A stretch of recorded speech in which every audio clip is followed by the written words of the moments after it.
Ever notice how a health or wellness idea can just, well, explode across the internet? Mm-hmm.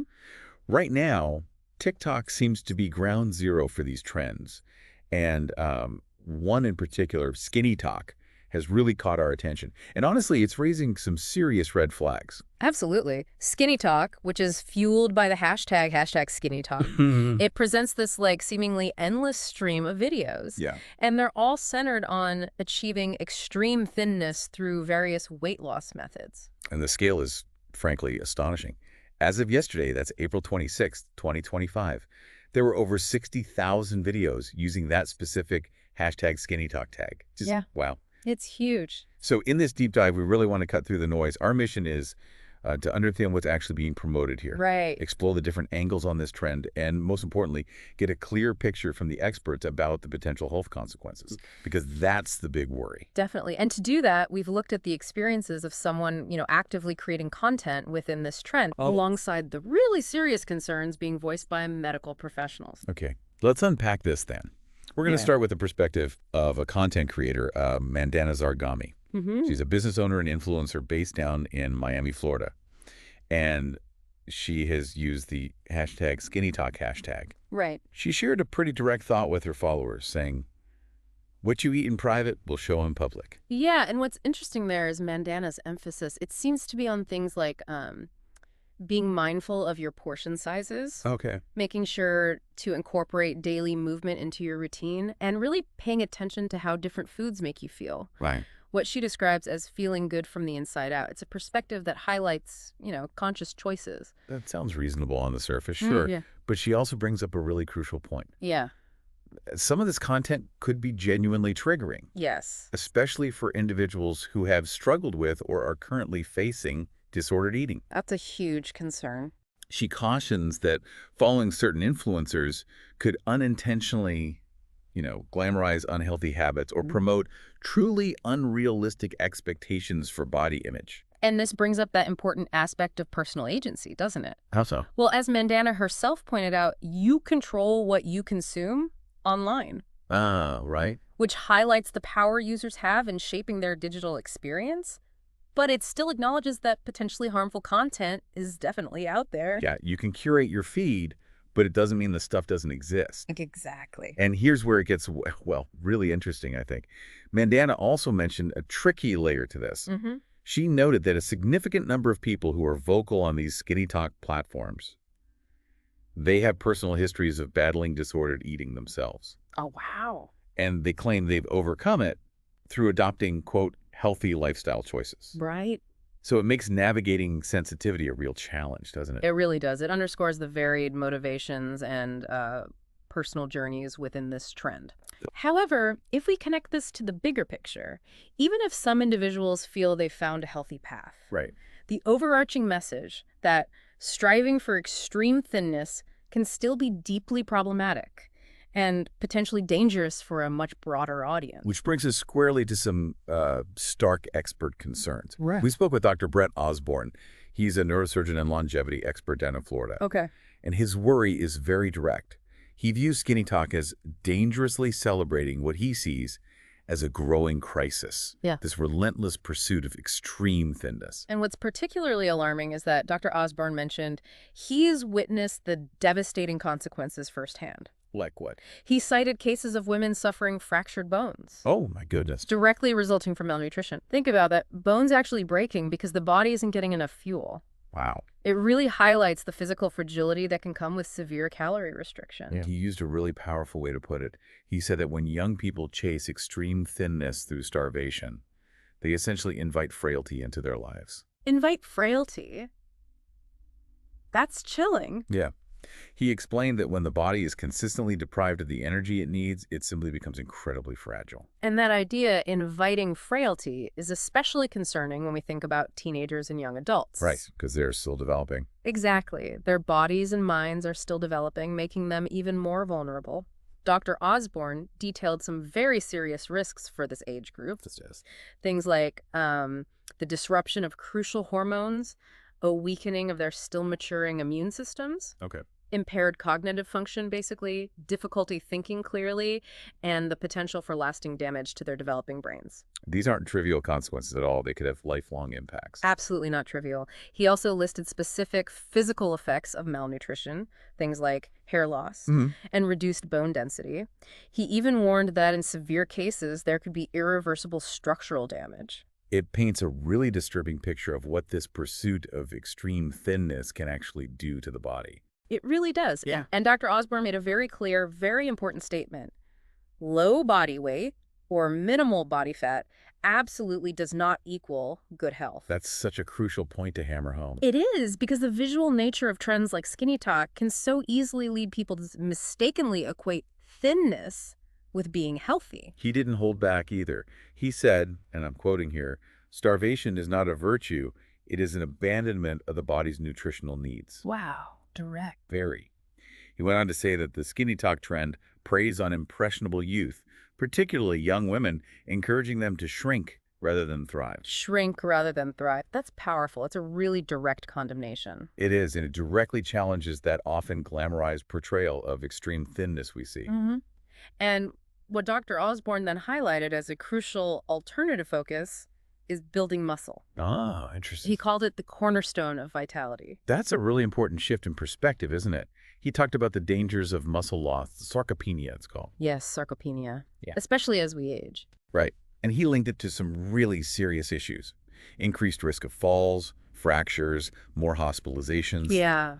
And even things like cognitive decline, dementia, and sadly, a higher risk of mortality. It's profound. Losing muscle isn't just about feeling weaker. Yeah. It's like your body's foundation is crumbling, impacting everything from your balance to your brain power. And what's fascinating here is the strong connection Dr. Osborne draws between our physical and cognitive health. Tell me more. He stated, "Muscle loss doesn't just weaken the body, it erodes the mind, hastening the onset and progression of dementia." Erodes the mind. Wow.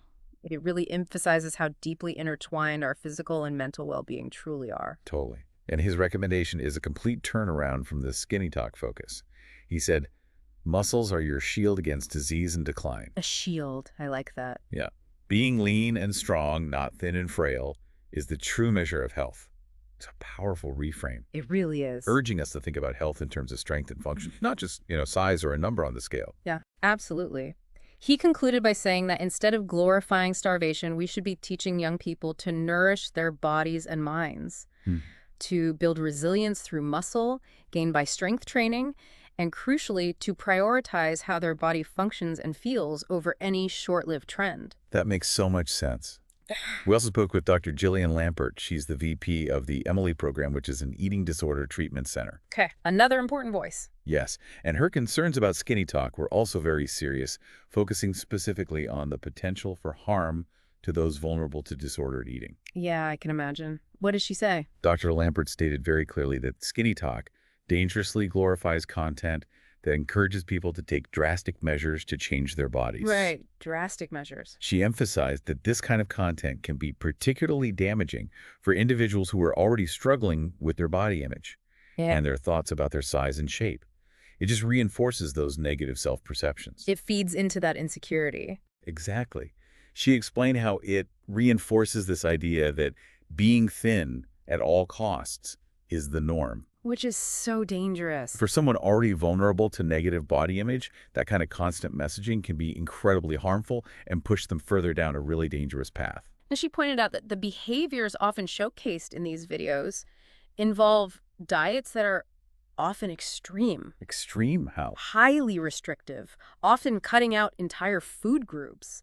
This kind of severe restriction is a massive red flag. Yeah. And a common characteristic of disordered eating patterns. And what's particularly concerning here, and something we hear a lot about with social media trends, is the role of the algorithms. Ah, yes, the algorithms again. Dr. Lampert explained how these platforms can, maybe inadvertently, amplify this dangerous content. Creating a snowball effect. Exactly. A snowball effect of harmful messaging. And what's fascinating here, though, maybe in a worrying way, is how quickly the algorithm learns. How so? Dr. Lampert warned that even looking at one piece of maybe less toxic body image content can teach the algorithms what you're interested in Oh, no. and lead to you being shown more and more related content, eventually flooding your feed with what she called an avalanche of toxic content. An avalanche. It really is like falling down a rabbit hole, isn't it? Completely. And it creates this really damaging negative cycle as people scroll through countless videos presenting these, quote unquote, ideal bodies and lifestyles. Mm. It can very easily lead them to feel like they're constantly falling short, like they're never thin enough or attractive enough. Exactly.